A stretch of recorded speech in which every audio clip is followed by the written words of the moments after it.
People out there, let's talk about another Tim Drake storyline called Robin 2, The Joker's Wild. This was a 4-issue miniseries that was written by Chuck Dixon and illustrated by Tom Lyle. This storyline represents the first time that Tim Drake was alone in Gotham City going on his own adventure against the Joker. This series came out in 1991. Jason Todd died in 1988. Even though in our world a couple years had passed, in comic book world it had only been a very short period of time. So for Tim Drake to go up against the Joker was a big deal, especially being that Batman was nowhere around to help him out. Batman was in Rio doing another thing, but luckily Tim had Alfred there to help him out. They cast holograms to fool the gangs of Gotham into thinking that Batman had never left. But obviously the Joker saw right through that. He didn't really think too much of Robin as being an adversary for him, so he didn't really take him seriously at first, which neither did Jim Gordon. He didn't really think of Tim Drake as being a Robin for him to confide in while Batman was gone. Again, at first. This story was great in the sense that it started to develop the background characters in Tim Drake's life. It also shows how much he's willing to work to try to establish himself as Robin. He's smarter than Jason, and rather than going in head first, he had to outsmart the Joker. This is a great story for Tim Drake. He took on one of the most deadliest of adversaries that Batman has. Being that this came out in the 90s, it came out with variant different covers, some of which had holographic cards on it. I don't know what they were thinking in the 90s. Everything had to have a variant cover, or have some sort of holographic cover to it, or holographic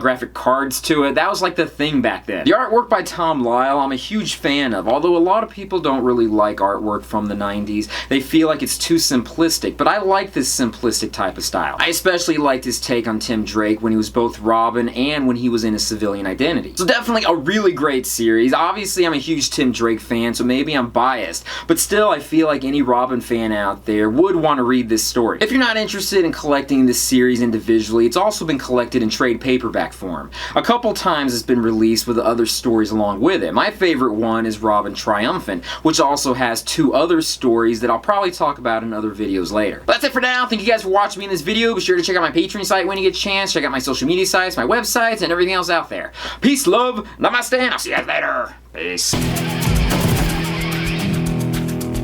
The next Tim Drake video I'm going to be doing is going to be on his storyline called Cry of the Huntress. This was the last miniseries he did before he got his own ongoing series. It also had the Huntress and KG Beast in it, and it was also pretty darn good.